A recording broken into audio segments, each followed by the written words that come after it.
Hello, welcome to my media log for the month of June. This is going to be all the manga I've read, books I've read, anime, shows, whatever I feel like including, but starting with the manga.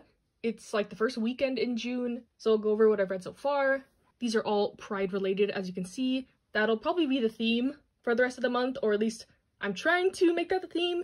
But first I read volume 4 of Cherry Magic, and this volume was so good. It had me punching the air out of just like wholesomeness, goodness. Don't be fooled by the explicit content warning. There's no explicit content in this, but this volume had a lot of stuff that was not in the drama, so it was totally new to me, and I highly enjoyed it. This was probably my favorite volume so far. The first 3 I really liked, but they were pretty much exact copies of the drama, so I already knew what to expect, but this one was just so good. The premise is this guy turns 30, he's still a virgin, so he gets these powers where he can read people's minds if he touches them. Sounds like a stupid premise, but they end up having a really good, healthy relationship with communication that I enjoy. Like, they go on a date, but neither of them really enjoy it, and they talk about it, and it's, I don't know, I just really love this series. I highly recommend if you want a adult office romance, but with a little tiny bit of like fantasy elements, but it seems like that may be resolved in the next volume, so we'll see. It's not exactly following the drama timeline, so I don't know if the author had told them like what they plan to do in the series, or if the drama has a lot of original material. I'm not sure, but I am just really happy to keep continuing this. I think there's like 9 volumes in Japan so far, so plenty more material to go. Next, I read volume 2 of my solo exchange diary. This completes the duology. This is another autobiographical work by Nagata Kabi, who wrote My Lesbian Experience with Loneliness, and this volume, again, like all her works, is just so profound. I really relate to this. This volume in particular kind of explores Nagata Kabi's struggles with mental health and addiction. She is hospitalized at a psychiatric hospital for this one, so I would include that in the triggers: self-harm, eating disorder, mental health, similar to her other works I've read so far. So yeah, it might seem like she's going through a same cycle of events over and over, but if you know anything about addiction recovery or mental health recovery, it is a long process, and you often fall and get back up. So I really like this realistic portrayal. I'm reading for her.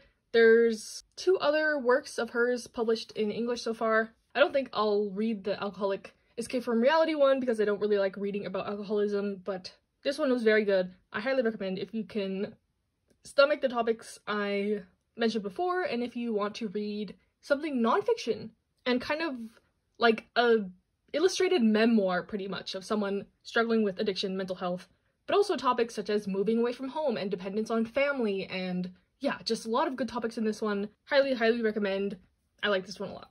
And then lastly for this week, I read volume 3 of My Love Mix-Up. This one was kind of like a, I wouldn't say filler volume, but not much happened in the plot. I still do really like the characters. The art is gorgeous.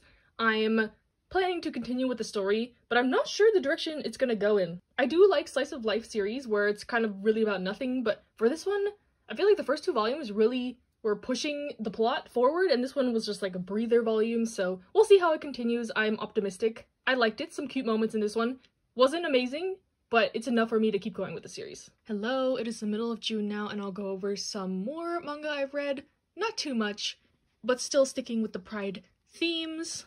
First, I read volume 5 of Sasaki Miyano. I was watching the anime, and it got to a point where the manga hasn't covered yet in English, so I was like, okay, I'm gonna read the 5th volume of the manga because I don't want to be spoiled by the anime, if you know what I mean. So I read this, another really cute volume. Very slow burn though. If you don't like kind of a pining, slow relationship, you're not gonna like this. I thought the big event was gonna happen in this one, but it didn't, so we'll have to keep waiting. Volume 6, I think, comes out in a couple months, and I know Yen Press announced that they're doing the English version of the spin-off series with Sasaki's friend and his roommate, so that's gonna be exciting. I kind of like their chapters a lot that are included in the end of these most of the time. But yeah, very cute, another good installment of this. A big event is getting a little bit dragged out, but like I said, it's very slow burn, slow-paced relationship, so if that bothers you, this will not be the one for you, but if you don't mind it, I do recommend this one. Next, I read volume 2, or the sequel pretty much, of my summer review. The first volume was really good in my opinion. This one was not as good. Nothing really much happens plot-wise. It's kind of just a very nice, cute, relaxing read. I like the characters, has some nice moments. Nothing much more to say. I'm glad I read this. I really like it. I would read this if the series got continued. Same with The Two Lions. I really like this author. I don't know if any of their other works are available in English or if they plan to be, but I would pick them up if they were. A non-explicit BL, like I said, a very cute, wholesome relationship. I like their dynamic. And this was kind of just exploring their life in college because the first volume was when they were in high school. And then lastly, I read volume 4 of Skip and Loafer. Yes, this counts as a pride read because there is a trans character in this, but this volume was another really good one. I love Skip and Loafer. It's like my #1 recommendation right now that I'm telling people because it's still early in the series and they announced an anime for it, so it's like a good time to get into it in my opinion. This volume saw a little bit more insight into the backstory of this character. They had the school festival where he had to kind of face some stuff from his past. So that was interesting. I am just really excited to keep going with this. I really love it. The characters are so great. The interactions are very nice. I like this one a lot. It was more slice of life in the beginning, but now there's a bit more drama elements, but I think it's worked in nicely, and I really like it. I love Skip and Loafer, and I can't wait to read more of it. Hello, it is the last week of June, and I'll go over the rest of the manga I read this month. I ended up sticking with the pride theme. Everything I've read this month is pride related, including the books. And first I'll talk about a reread. So I reread Lynx. I had read this like scanned way back in the past, and when they announced they were doing a physical, I decided to pick it up and see if I still like the story. I originally rated it a 7 out of 10, and that rating still stays. So Lynx is kind of a short story collection where all the stories somewhat connect. They're all in the same world, and I thought this was good. Nothing amazing. I would read continuations of pretty much all these stories. The only thing is, the character designs are quite similar, and you could get confused if you're not paying attention and keeping all the characters straight because, like I said, they're all connected. They're characters in each other's stories, and you're like, was that guy? Was that this guy? I wish they had like a character guide, which they do at the end, but it kind of has spoilers. So like when I got to the end, I was like, oh, that's this guy, blah, blah, blah. So yes, I don't know if it was my fault for not paying as good attention while I was reading this, but definitely not one you can just like pick up and, you know, kind of skim. You have to be invested in it if you want to get the full story out of it. But yeah, I thought it was good. I thought it was nice. Some of the stories involved kind of like Yakuza Mafia stuff, which I like a lot in manga. So I appreciated it in that aspect. It's by the same creator as Given. So if you like the Given art style / kind of the Given storytelling, I think you will like this. Next, I read something that I talked about in my BL manga recommendations, which is Restart After Coming Back Home, and then the sequel, Restart After Going Hungry. Both of these were amazing. I really liked this. It's a wholesome BL where this guy leaves his job in Tokyo, goes back to his hometown that is kind of a more rural countryside area. He meets this guy who was kind of adopted into the community after he left, so he had never met him before. They strike up a friendship, then relationship. Lots of good talks in this one about marriage and the partnership system they have in Japan. I talked about that also in my BL manga video. But yeah, I really enjoyed this one. Y'all were right, I did really like it, and I highly recommend for anyone who wants to check this out. I wish it had more installments, but as of now, it is just these 2 volumes. I think the author is pretty responsive on Twitter. I saw them responding to a lot of like comments and questions about the series. So maybe that means they're willing to continue, but if not, that's okay. This was a really good just 2-volume wrap-up if that's all we get. I can definitely see myself rereading this in the future. Then another one in my BL manga video that I talked about, Are Not So Lonely Planet Travel Guide Volume 2. This solidified this as a really good series in my opinion. The first volume was like good, but the second volume was so good. Made me cry. Basically, this couple is traveling the world, and then after the trip they plan to get married. And you get a little more insight into why exactly they want to get married. Like obviously they're in love, but there are some legal reasons, such as in the previous series I mentioned. So yeah, I really like this. The art is gorgeous. Only complaint is this is such a slow release. The next volume comes out in January next year, and this one came out in February, so I think it's like a yearly release. But nonetheless, I really like this series. Next, I finished Boys from the Riot. This has been kind of a long time coming, but yeah, I thought the series was really good overall. The ending was a bit rushed. It wasn't bad at all, but I feel like it could have gone on for a couple more volumes. But yeah, this is a nice story about a trans boy kind of finding his way specifically through the fashion industry, and yeah, I really liked it. It was a nice, cute, concrete 4-volume series that I highly recommend. It is an Own Voices work. The author is a trans man, and I plan to do an Own Voices manga recommendations video. I actually have it filmed, but I didn't like how it turned out, so I need to refilm that. Not gonna be in time for Pride Month, but you know, that's okay. We can celebrate all year round. I just kind of made it a goal of mine to have a lot of my content out in June, and I like slightly accomplished that, but not really.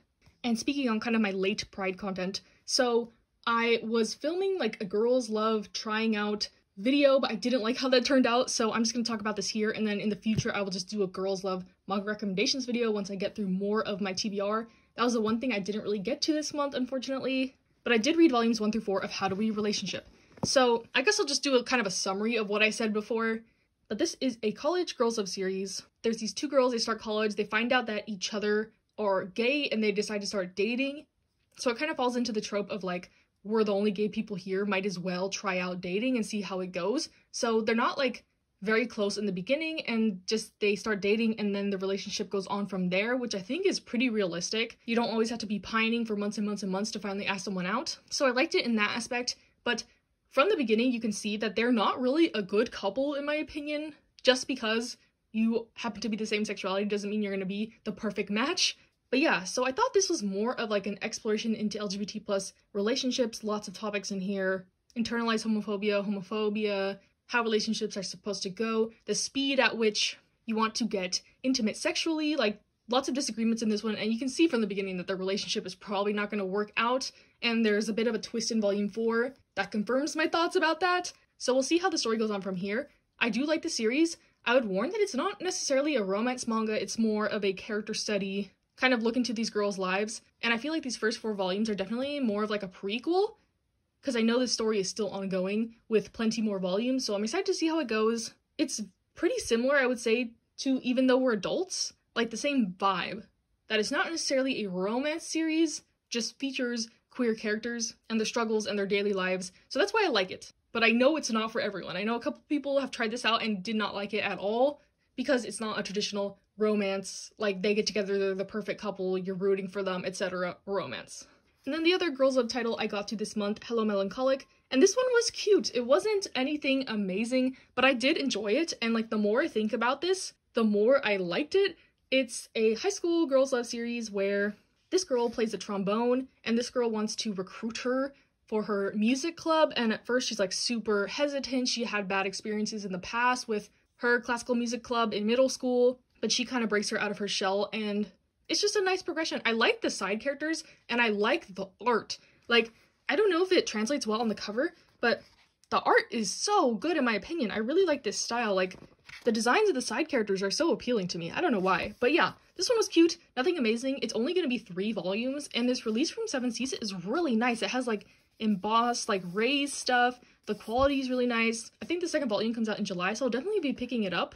But yeah, I recommend this if you want like a cute story. The protagonist is a tiny bit annoying. She's almost too like reluctant and hesitant, and it's obvious she has trauma, but like the way she is in the manga is kind of annoying if you don't know anything about her. But even as a reader, knowing everything about her, it's kind of like getting a little bit repetitive from the first volume. So I hope it changes from then on. I'm more interested in the love interest character and the side characters, but I did like this first volume enough to continue. And then lastly for June, I read Until I Meet My Husband, the manga. I'm going to talk about this more in my own voices video, but this is a autobiographical manga based on the life of Ryosuke Nagasaki. This came out along with a collection of short stories slash essays that he wrote, and I've heard that that goes into much more detail than the manga, so I'm definitely going to pick that up. The bookstore only had the manga when I went. But yeah, this was just an autobiographical manga about this guy's life. He is a gay activist in Japan, and this is a story of kind of him coming to terms with his sexuality, some of the struggles he's gone through, homophobia, etc., coming out, some bad relationships he had in the past, until he finally met his husband. So yes, it is a nice ending with sad moments, but like uplifting altogether, and I really liked it, really enjoyed this. I like nonfiction manga. I hope to read more in the future.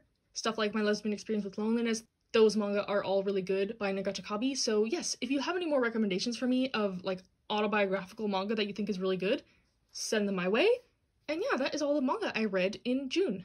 Okay, now to the books. So it's the first week of June right now, and I have already read 3 books. I flew through these, and they all have a theme in common. They are by the same author. And first, I'll talk about Anxious People by Frederick Backman.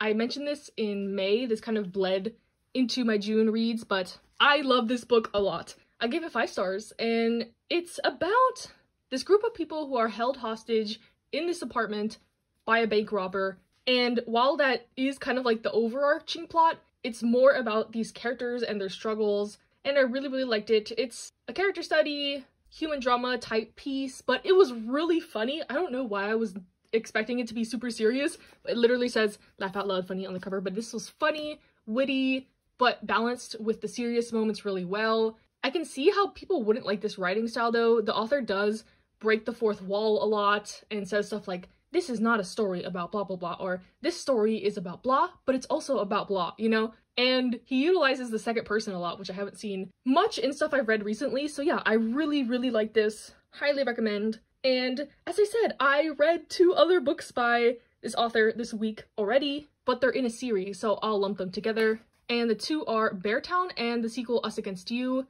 And then a 3rd book is coming out in September. I think it's called Winners. But these 2 books were superb. Both 5 stars, better than Anxious People. Like, I could give them a 6-star rating. I was obsessed. I flew through these in like 4 days. These are pretty chunky books. I returned the first one to the library already. That's why I don't have the physical one, but I just finished this last night and I'm obsessed. Basically, it's about a town called Beartown. It's a small town in Sweden and everyone in the town is obsessed with hockey. They are a hockey town. Everyone plays hockey. If you are a star hockey player, you are like the darling of the town. And in Beartown, the main event is that there is a rape of one of the girls in the town, but the perpetrator is the star hockey player. So it explores kind of the ramifications of that, what happens after that. I really liked it, but of course, trigger for rape. There is a pretty graphic depiction of it. There's some other stuff like homophobia, a lot of violence, but it was just so good. The world building is intense. Like, I can picture this town in my brain really well. I know there's a show on HBO Max. Same with Anxious People, there's a show on Netflix, but I'm not gonna watch them because I don't want to ruin the like illusion. Shows are never as good as the books. But yeah, finish Beartown. The ending kind of is open-ended.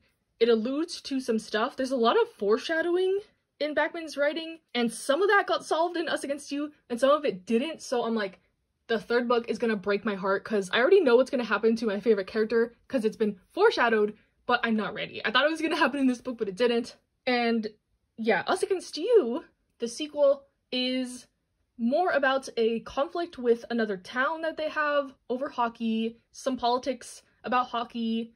I'm really bad at explaining, but this is just so good. Like, if you take anything from this video, read these books. I don't think you'll regret it. In Us Against You, I'll list the topics to warn about, but yeah, if you've read this, you probably can guess who my favorite character is, and this book heavily featured them, and it was just heart-wrenching, heartbreaking. I cried. But there's a lot of subplots. Like, in Beartown, you get really introduced to a lot of the characters, a lot of the world, and then in Us Against You, there is a couple new characters, but they fit right into the scenery, the setting. I really liked it. And there's a lot of different subplots, but it doesn't feel overwhelming. Like, it does switch perspective a lot in every chapter, but everything is connected. It doesn't feel like they're jumping around too much or not giving enough attention to one part of the story, which I really liked. And I kind of felt bad about reading these instead of some of my like Pride-related reads, but lo and behold, there are some amazing discussions in this one about LGBT plus topics, in Us Against You especially.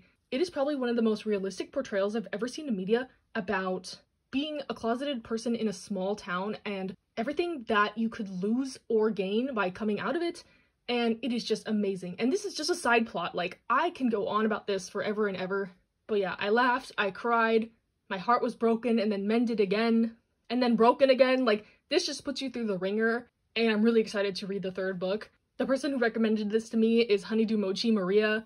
She has a K-pop channel, but she has really good book recommendations, and yeah, I'm just really happy I read this. I am obsessed with Frederick Backman. The hold that his works have had on me lately, all 5 stars. Next, I'll read A Man Called Ova. My library is a real one because they have all his books in audiobook format, so yeah. People have been asking me, how do you read books so fast? And the main thing I utilize is audiobooks. I like to have the physical book and then the audiobook, so I can read the book like on my lunch break at work or when I'm at home. But the audiobook, I listen to it in the car, when I'm doing errands, if my eyes are too tired to physically read. I'm just always reading. Eat, sleep, work, and read. That's all I really do. So if you live your life like me, you can get through a lot of books. So yeah, I adore Beartown and Us Against You, and also Anxious People. And I'm excited to read more of this author's works because they're quickly becoming one of my favorites. Not that I have much reference to go by, you know, I haven't read a ton of books in my lifetime, but yeah, highly enjoyed, and I'll be back in the next clip. Hello, it is the middle of June and I have read another book that is Pride related but was not on my TBR, Red, White, and Royal Blue. This one, I just constantly was getting comments recommending it to me. I don't know why, so I decided to try it out. And I thought this was pretty good, pretty cute. At first, I was kind of because it's set up kind of like an enemies to lovers relationship and I'm not too fond of those, but it turns out to just be more of a one-sided misunderstanding. Basically, the plot is that one guy is the first son of the United States of America, and then the other guy is one of the princes of England, and they start a relationship but have to keep it kind of a secret for international relations purposes. And it's a fun read, it's a cute read, it's a quick read. Nothing too deep, nothing profound, nothing serious in my opinion. There is quite a bit of sexual content though, to be warned. It's definitely like an 18+ book. There is some outing going on, but other than that, I thought it was pretty nice. I rated it a 4 out of 5. They do attempt to have some politics talk in here, but it's very idealistic. So I think it was good enough to kind of establish the setting that these guys are in, but I wasn't like enlightened or anything like that. It's just a fun, tropey romance and had a cute ending, and I liked it overall. It was a fun read, so I would recommend it. I also started Loveless this week, which was on my TBR, and honestly, I'm not really liking it, so I may drop it and come back to it later. I'm not sure. I hate dropping books and manga and anime. I always force myself to get through it, because you know, you can't really have a concrete opinion unless you finish something, but we'll see. I might try one of the other books on my TBR, or a couple other ones that I own I did not know had LGBT+ themes. I might sneak one of those in there as well. So yeah, I'll be back when I read more books. Okay, it is the last week in June, and we'll talk about all the other books I ended up getting through. Starting with Loveless, I know I kind of complained that this put me in a slump before, but I finally finished it. I think it took me like 2 weeks to read this, which is pretty long for me. And overall, I thought this book was okay, which is kind of unfortunate to say because Alice Oseman wrote the Heartstopper series, which I really liked, and I was hoping I would like some of their novels, and this was not like a super good first impression to me, but I am willing to try out some of their other ones if you could recommend those. But yeah, Loveless is about the main character Georgia. She's starting college, and she hopes that she can experience a really great romance, a really great love, because she loves fanfic and romance novels, but she soon comes to discover that she's actually quite sex repulsed, and the story is her journey of kind of coming to terms with her aromantic asexual identity with a really lovely cast of side characters. I do think that is the best part of this manga. The side characters are really good. The main character, though, kind of drove me mad. She was pretty annoying. Her actions were very repetitive and kind of destructive, and the story doesn't really pick up until like the last fourth, in my opinion. Once she kind of figures herself out, then she focuses more on platonic love and being with her friends after she kind of ruined a lot of stuff with her actions. So yes, it felt like we were going in circles for like 300 pages. That's why it took me so long to get through. But yeah, I finished it. This will probably be departing from my collection, which is really sad. Like I said, this is a nice release. And this happened to be one that I actually bought before I read, which I'm not going to do that anymore. I'm going to stick to listening to the audiobook or checking out from the library and then like buying a copy if I really like it. I feel kind of bad being so harsh on this because I am not the intended audience. It's a YA novel. But yeah, lots of queer characters in this one. Kind of only one representation of aromantic asexual people with the main character, but it is explained that that is not the only experience. But I think that's been a complaint from a couple people I know who have read this, that they don't like that Georgia is the main character because she represents only one way to be aromantic asexual, if that makes sense. Like, she is gonna throw up when she thinks about kissing someone type vibe. So yes, Loveless was okay. I'm glad I read it, but it ended up not being my favorite thing ever, and it'll probably be leaving my collection.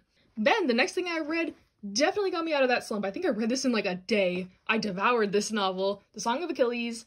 I ended up giving it like a 4 out of 5. It was not the best thing ever, but this was very, very good. It is a loose retelling of the Iliad from the perspective of Patroclus. I apologize if I say any of the names wrong, but he is the lover of Achilles, or so some might interpret that way.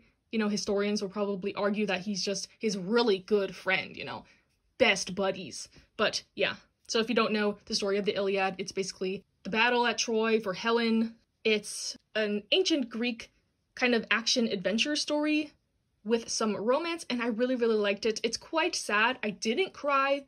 I got choked up near the end, but I know people who were like out of commission for days after this because they were so sad. But yes, if you know the story of like the Iliad already, then you probably know how it goes. But I liked this more modern retelling. It was pretty good in my opinion. And I know the author's other book, Circe, is kind of a loose retelling of the Odyssey, which I have read. I read the Odyssey in high school. I did not read the Iliad, so I didn't have context for this, but I was not confused. I was worried about that, having to know all like the Greek names and the settings and whatever, but it was not confusing. The story was really well told, and I really liked it.